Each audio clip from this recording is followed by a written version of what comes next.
ne cherche pas à disséminer. Parce que les liens du sang sont finalement très très forts. Et d'ailleurs, juste après sa mort, qu'est-ce qui revient? Ce sont les liens du sang, pour l'idée de la succession.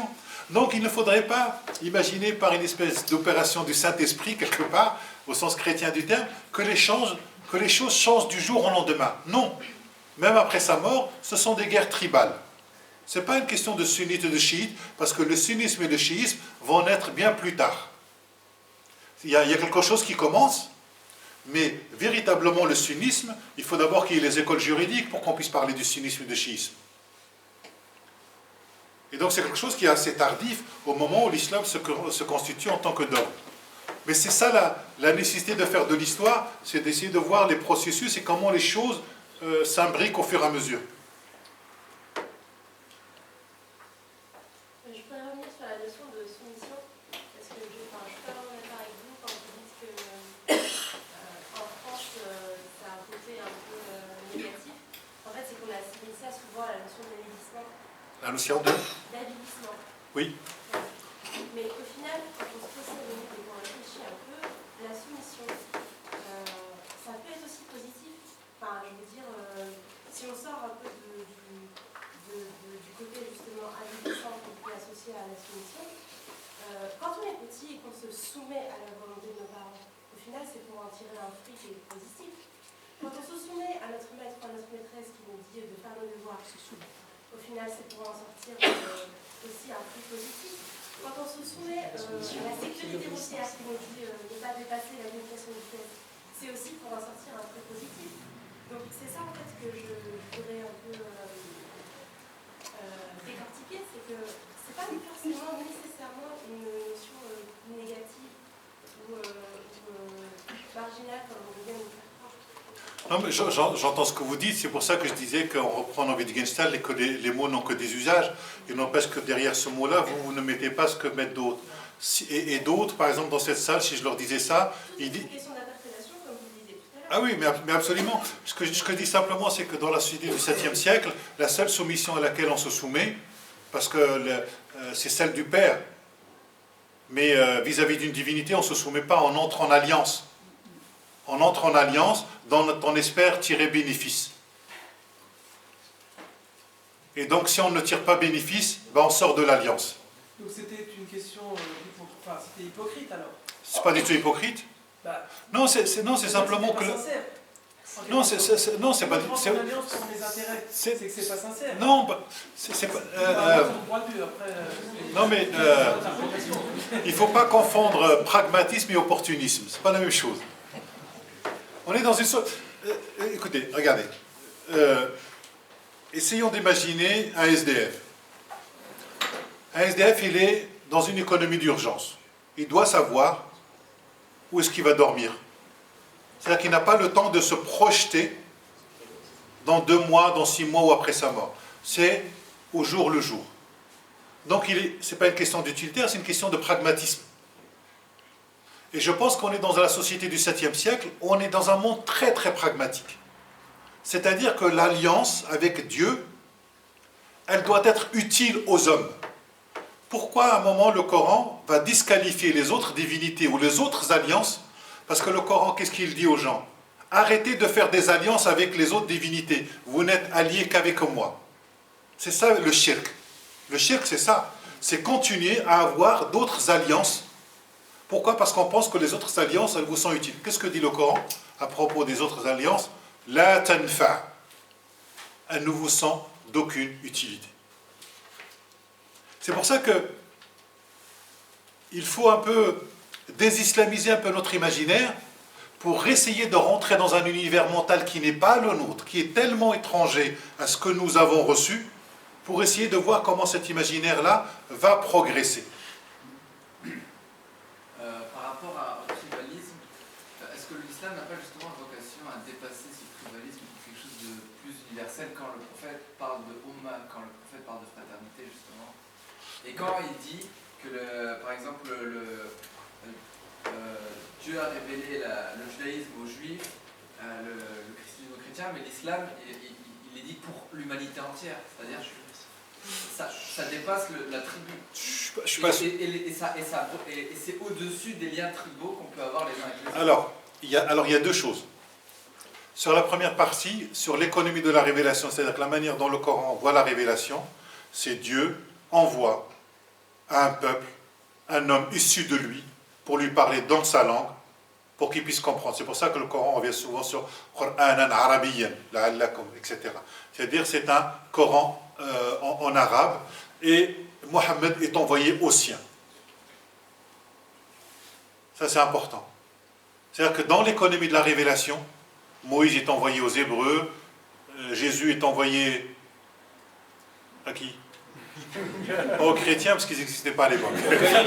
Attention, voilà. Donc c'est très important, il a parlé en araméen, c'est-à-dire que dans l'économie de la révélation, vraiment quand vous étudiez, c'est Dieu envoie un homme issu du peuple à son peuple. Ouais. Ensuite, il y a ce que cherche à faire le discours coranique. C'est-à-dire à casser complètement ce lien du sang. Il cherche à le faire. Mais il réussit très très peu à le faire. Et d'ailleurs, les Omeyyades, tellement imprégnés de ce pragmatisme-là, vont refuser que les autres entrent en islam. C'est important, lisez la période Omeyyade, parce que là, vous allez voir des choses assez incroyables sur la manière dont les choses se faisaient. Et ensuite, c'est parce que la parole est devenue texte et que le texte va voyager que l'islam va entrer dans un processus d'universalisation. Vous voyez, en fait, c'est un processus. Ce qui fait qu'aujourd'hui, il peut parler à tout le monde. Mais c'est un processus. Il ne faudrait pas mettre parce que notre concept d'universel, il est récent. Parce que l'universel, c'est la manière dont on imagine l'univers. On est d'accord ou pas? L'universel, c'est la manière dont on se représente soi-même et les autres. Et que notre manière de nous représenter le monde et les autres, elle est quand même assez récente. Donc la question que l'on peut se poser, c'est les hommes et les femmes du 7e siècle, comment ils se représentaient eux-mêmes et les autres. C'est la même chose sur la question de l'égalité, homme-femme. Ça ne sert à rien d'aller chercher dans le Coran ou dans la Bible notre concept d'égalité homme-femme, parce que c'est un concept qui est extrêmement récent. Ça ne sert à rien de dire que nos textes sont misogynes ou quoi que ce soit. Simplement, ils sont issus de sociétés patriarcales. Il est normal qu'il y ait des traces de patriarcat dans les textes. La question qu'on doit se poser, est-ce qu'on fait des lectures misogynes encore aujourd'hui ou pas? La réponse est oui. Et donc, je dirais, les gens qui veulent aller chercher l'égalité pour prouver que l'islam il a donné l'égalité, etc., ça c'est des contresens historiques. Et il vaut mieux partir que ces textes-là ils sont aussi le reflet de l'état de la société et de se dire qu'est-ce qu'ils peuvent nous dire. Là, je vous parle comme si je parlais à un croyant. Là je suis sorti de ma fonction de chercheur. Là. Je deviens prédicateur, j'ai l'impression. Mais la question c'est qu'est-ce qu'il peut dire aux musulmans aujourd'hui? Et qu'un texte sacré, s'il est sacré, c'est parce qu'il a cette capacité de dire toujours quelque chose de neuf et de plus aux générations qui arrivent. Autrement dit, les textes sont enceintes. Ils sont enceintes de nouvelles significations. Sauf si on pense que la tradition, c'est la répétition de « il en a toujours été ainsi », etc. C'est faux historiquement. Il n'en a pas toujours été ainsi. Il suffit de voir, de voir un peu l'histoire pour se rendre compte qu'il n'en a pas toujours été ainsi.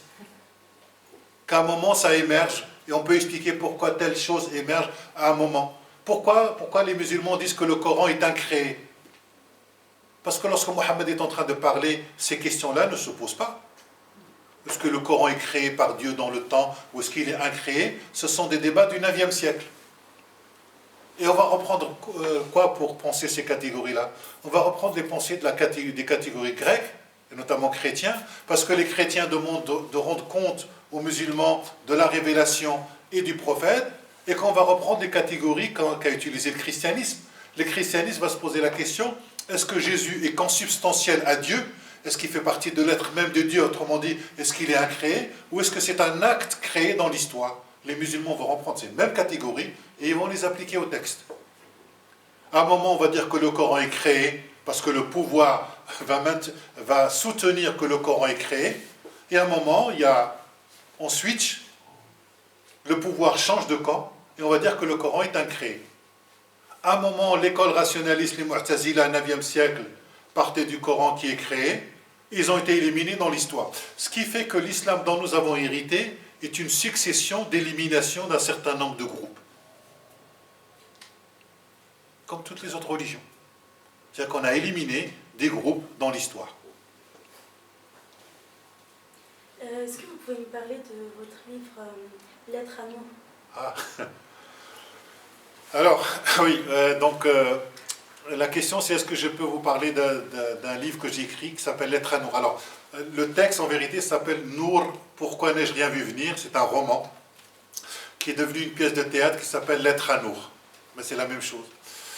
Alors, c'est un travail que j'ai fait là pendant 3 ans.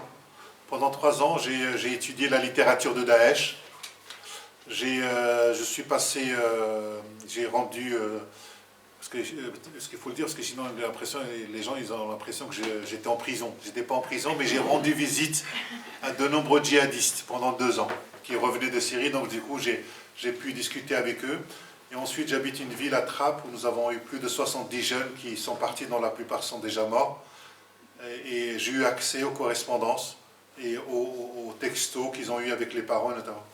Et donc j'ai fait un travail scientifique là-dessus sur l'idéologie de Daesh, sur les rêves de Daesh, la question de l'unité, la question de la dignité, la question de la pureté et la question du salut. Et je me suis dit, bon, ça c'est finalement très abstrait, qu'est-ce qu'on peut faire avec ça? Et suite à ce qui s'est passé au Bataclan, j'ai décidé d'écrire un texte qui n'avait rien à voir avec l'analyse scientifique. Je ne savais pas où j'allais, mais j'avais le dispositif. Je voulais parce que j'ai rencontré des jeunes brillants intellectuellement en prison qui étaient partis rejoindre Daesh, et j'entendais un certain nombre de choses dont je ne pouvais pas rendre compte scientifiquement parlant. Et je me suis dit, peut-être que le roman, la fiction, était peut-être le seul moyen d'être plus vrai que le réel. Vous voyez, la fiction, la littérature, elle est beaucoup plus forte que toutes nos analyses.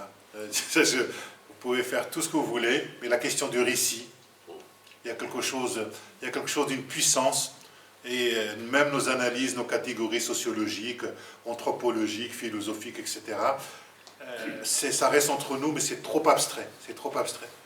Et donc j'ai décidé de passer par la fiction. C'est un échange épistolaire entre un père et un... Ça se passe dans le monde musulman. Le père n'a pas de nom. Je n'ai pas voulu lui donner un nom. Et ça se passe dans le monde musulman. Et c'est une jeune fille qui s'appelle Nour, qui a fait des études brillantes. Son père est universitaire. Elle a fait des études brillantes en sciences religieuses et en philosophie. Nour, ça veut dire en arabe?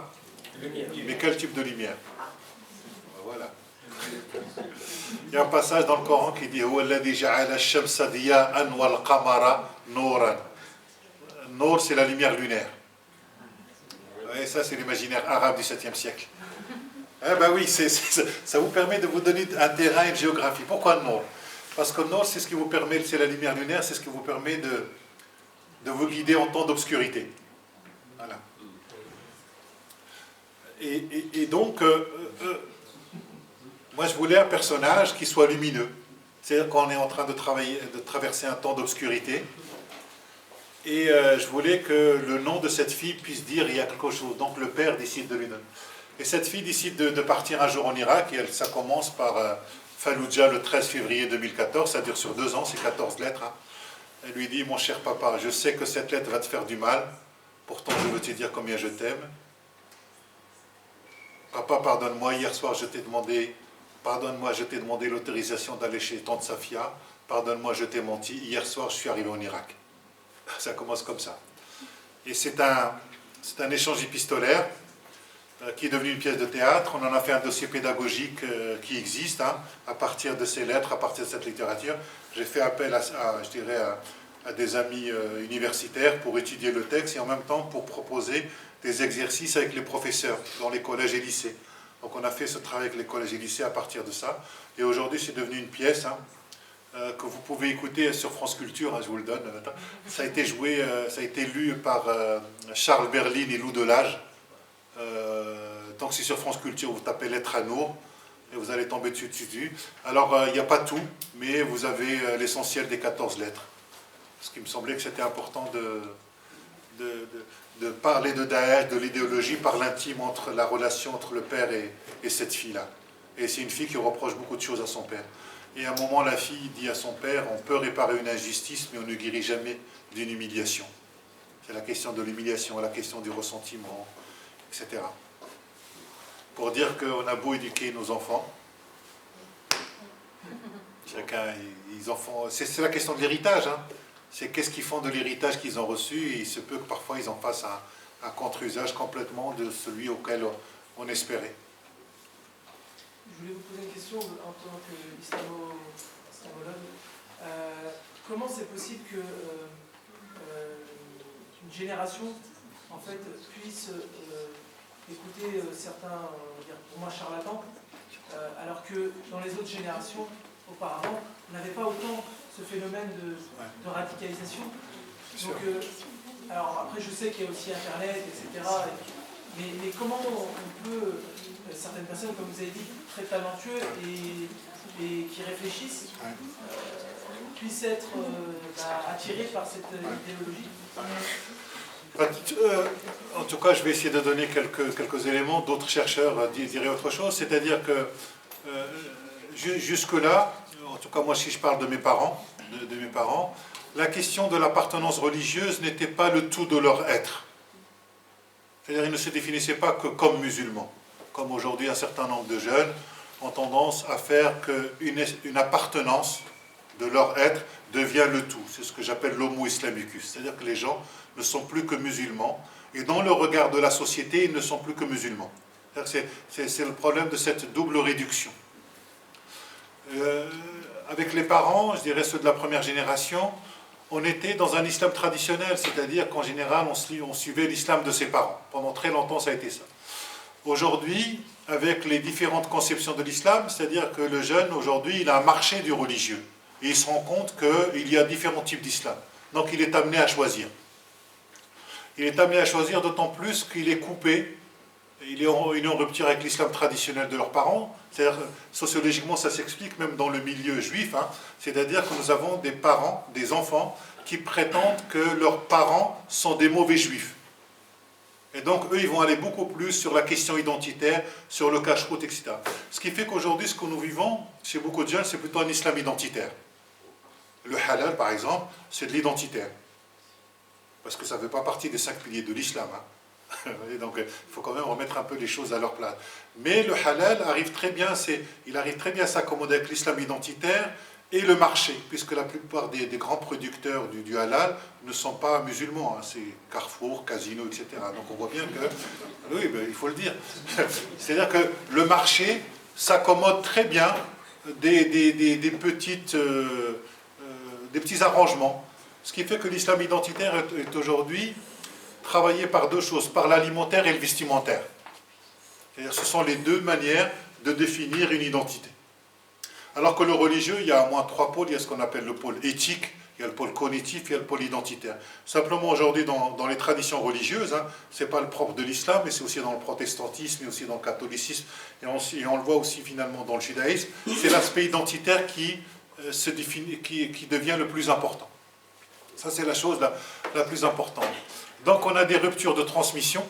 En une génération, il y a des ruptures de transmission à l'école, à l'église. C'est-à-dire c'est générationnel. Hein. On a vraiment une rupture de transmission parce que, et on en parlait tout à l'heure, c'est-à-dire que même les gens, par exemple, de 68, mai 68, alors on est face à 2 paradoxes. Hein. Il y a des gens qui disent « Ah, il ne faut pas transmettre le bagage religieux à nos enfants, comme ça, plus tard, ils pourront choisir. » Donc, qu'est-ce qu'on dit ? Ben, il faut qu'ils voyagent légers dans l'existence, donc on ne leur donne pas de... Voilà. Donc, c'est comme si finalement, le bagage religieux était quelque chose d'aliénant dans l'esprit. Donc, on ne transmet pas. Donc, il y a une décision de ne pas transmettre ça. De l'autre côté, on a un fondamentalisme qui dit non, il faut surcharger. Il faut de la tradition. Donc, on a, d'un côté, on vole léger, de l'autre côté, le poids de la tradition est tellement lourd qu'on fait du surplace quelque part. Donc on a ces phénomènes de rupture générationnelle, on a ces phénomènes aussi, je dirais, de perspective de l'avenir, c'est-à-dire que beaucoup de jeunes, moi je le vois bien, faute de donner un sens à leur vie, cherchent à donner un sens à leur mort. La question du salut, la question de la mort, la question du sacrifice, la question de l'avenir est importante. L'abbé Pierre disait souvent qu'une civilisation se mesure à la qualité des objets de colère qu'elle est capable de proposer à sa jeunesse. Et Daesh propose un objet de colère, qui est quand même assez important, mais qui repose sur des rêves, sur des mythes, sur des imaginaires, qui sont quand même assez importants. Comme je disais, le rêve de l'unité du monde musulman. D'un seul coup, on n'est plus que un, on est homogène. On évite la contamination. C'est tout le problème de la contamination. On veut être pur. Oui, parce que maintenant on va à Carrefour, Casino, et puis on regarde les aliments, s'il y a le E, machin, etc. Ça, c'est cette volonté de pureté. Vraiment, on veut que... C'est l'idée du détail, de l'aspect rigoriste. Voilà. Et donc, on ne se rend pas compte que c'est une certaine conception de l'islam qui est assez récente, hein, mais qui a tendance à devenir l'alpha et l'oméga de beaucoup de gens. Et qui fait qu'en France, on a souvent intégré les gens par... le combat, on a toujours fait ça avec les régions, et on intègre les gens par la table. Ah, c'est les deux modes d'intégration. Ah, le combat, le conflit avec les régions, la question de la langue, et par l'alimentaire. Donc maintenant, quand les gens ne veulent plus manger ensemble, ne veulent plus se dire bonjour, etc., ça pose quand même beaucoup de problèmes.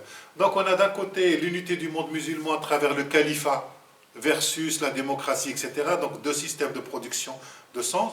Vous avez le rêve de la dignité qui est quand même assez important, c'est tout ce qui est la question de la reconnaissance, la question de la dignité, qu'est-ce qui fait qu'un sujet peut être reconnu, comment on reconnaît, qu'est-ce qui fait qu'à un moment, dans cette société, on peut s'identifier à quelque chose ou à quelqu'un, c'est les lieux de l'identification. Par exemple, je pense qu'au niveau de l'école, par exemple, quand on lit Albert Camus, c'est bien d'avoir quelqu'un comme Kateb Yassine à côté.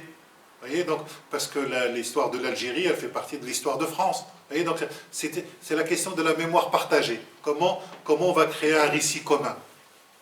Quand aujourd'hui, on ne se définit plus que comme une civilisation judéo-chrétienne. Jusqu'à la Shoah, on ne se définissait pas du tout comme une civilisation judéo-chrétienne. Hein.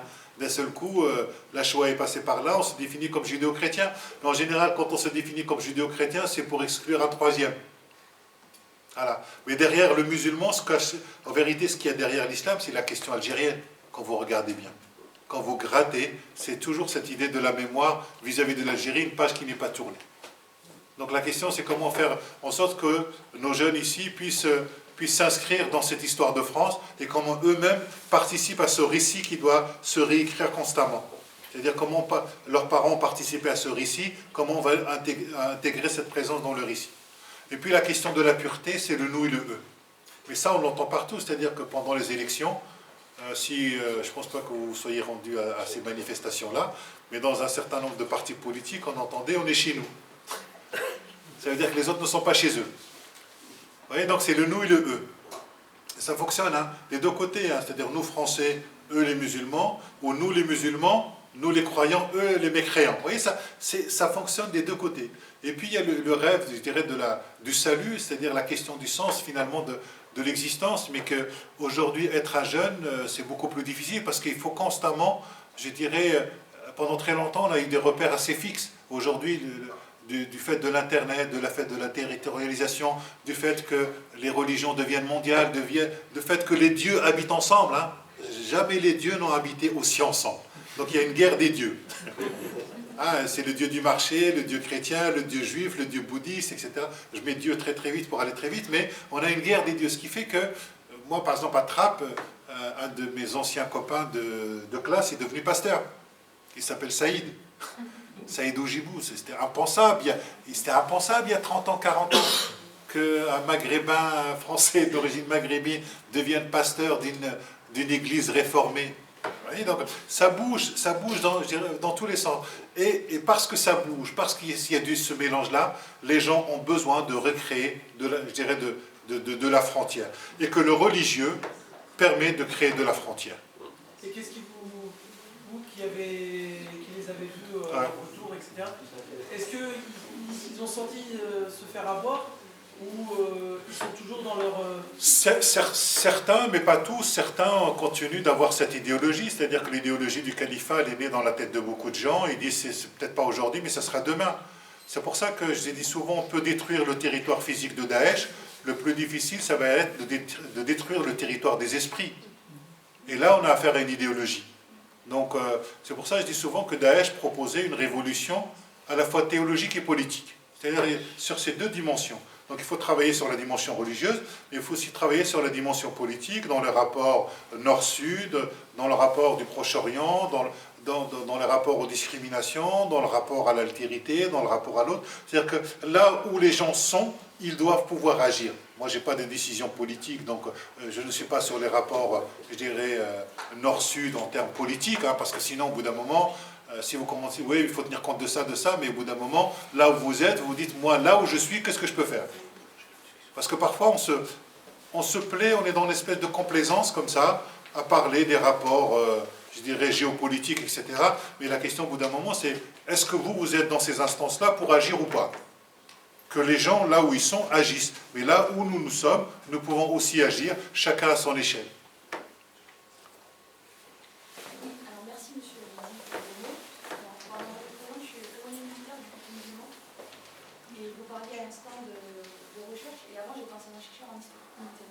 Vous étiez, pardon? Je suis doctorante en histoire militaire et sur la guerre d'Algérie. Donc voilà, je reçois tous nos mots dans ma propre vie finalement. Et effectivement, chacun à son niveau, on peut faire quelque chose dans le dialogue interreligieux, là. Et ma question, en fait, elle reprend une question, mais c'est très intéressant de la partir sur l'être amour, parce qu'on est tous confrontés aux attentats dans un premier temps, mais à cette jeunesse. Moi, je le vois pour les jeunes militaires qui s'engagent, mais ailleurs aussi, qui se questionnent.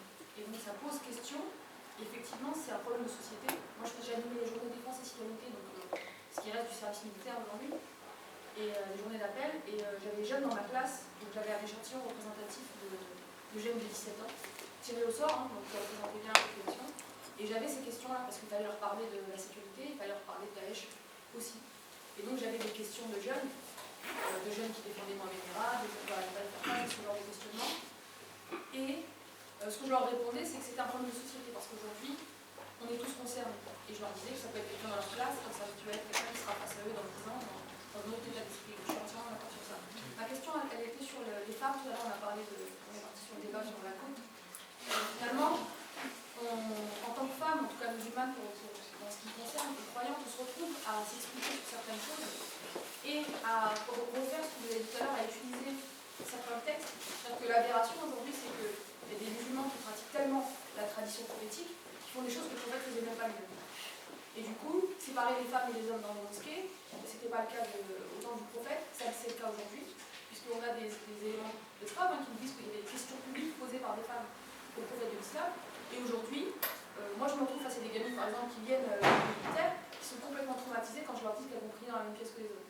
Parce que sociologiquement, puis après on peut en reparler, elles grandissent dans un endroit où... Comment la femme musulmane aujourd'hui en France, comment la femme française musulmane, sans parler d'islam de France, c'est des choses auxquelles je ne souscris pas. Je ne souscris pas non plus au féminisme exacerbé qui dessert finalement les femmes plus qu'autre chose. Comment aujourd'hui répondre à ces textes sans ce que vous expliquez tout à l'heure, c'est-à-dire qu'en fait que cette religion a évolué dans des sociétés patriarcales qui en ont fait leur outil de domination sur les femmes. Vous savez, la question des femmes, elle est vraiment transversale, c'est-à-dire qu'il y a vraiment, qu'elle soit religieuse ou pas, et on le voit bien avec toutes les questions qui sont soulevées aujourd'hui sur la question des viols, etc. Il y a dans nos sociétés, et notamment dans les religions patriarcales, un problème avec la question de l'altérité. Et que le féminin représente l'altérité par excellence. Et donc, du coup, il y a beaucoup, chez beaucoup d'hommes, il y a la peur des femmes. Vraiment, pour moi, je le vois comme ça. C'est-à-dire que, et c'est pour ça qu'ils ont des problèmes à faire place aux femmes. C'est-à-dire, c'est toujours la question du féminin. C'est-à-dire qu'à un moment, ça devient un combat, et comment faire plus de femmes, je dirais comment faire plus de place aux femmes et au féminin. Et ça, c'est la question je dirais la plus difficile, parce qu'il y a des enjeux de pouvoir derrière cette question-là. Parce qu'on part du principe, notamment dans le religieux, que c'est par la femme que la contamination vient. Donc du coup, il ne faut pas que la femme sorte du groupe. Parce que si elle sort du groupe, elle risque de ramener quelqu'un qui n'est pas issu du groupe, et du coup de contaminer le groupe. On en parle souvent avec Delphine. Vous savez, ce fameux conte de peau d'âne. Pourquoi lorsque cette jeune fille, lorsqu'elle doit sortir, doit se couvrir, doit couvrir son corps d'une peau d'âne? Ça en dit long. Moi, je pense qu'il y a vraiment un problème avec le féminin. Mais ça, c'est pas simplement... C'est la question aussi de la virilité. C'est-à-dire que beaucoup d'hommes ont l'impression, on en parlait ce matin, que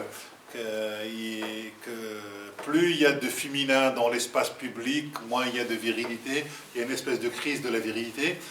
Mais c'est un combat à mener. Honnêtement, je pense que c'est un combat à mener, mais c'est un combat qui doit être mené d'abord par les femmes elles-mêmes pour imposer. Parce qu'en général, quand vous lisez, moi je le vois bien, quand on lit un texte religieux avec les femmes, ça fait bouger tout le monde. Ça fait bouger tout le monde, ça fait bouger les hommes qui sont là. Parce qu'obligatoirement, ils tiennent compte de l'altérité. Et ça fait bouger aussi les femmes. Et donc, quand vous excluez, en général, un pays aujourd'hui se mesure, je le dis souvent, à trois choses. La place des femmes, la place des minorités sexuelles et la place des minorités religieuses. Voilà comment on mesure la modernité d'un pays. Et puis, il y a des gens qui ne sont pas prêts à faire de la place aux femmes. Et en général, quand vous n'êtes pas... Ce que je dis à mes jeunes, c'est que ça changera le jour où ça deviendra un problème d'homme. Parce que si on laisse que les femmes se battre pour ça, si ça ne devient pas un problème d'homme, finalement c'est un problème de femme. Je suis d'accord avec vous que les hommes développent leur féminin, je suis absolument d'accord avec vous. Non, pas forcément, mais que chaque homme s'inquiète de combien est sa soeur, sa mère ou sa fille, de plein de choses. Au-delà de l'islam, je veux dire. Dans cette société, tant que ça ne devient pas un problème d'homme, bah c'est pas un problème du tout. Ça reste un problème de femme. Oui, bien sûr, oui, je suis assez d'accord. Je suis assez d'accord avec vous. Ce que je voulais dire par là, c'est que, en général, quand une tradition n'est pas capable de faire de la place à des femmes, elle n'est pas capable de faire place à l'autre tout court.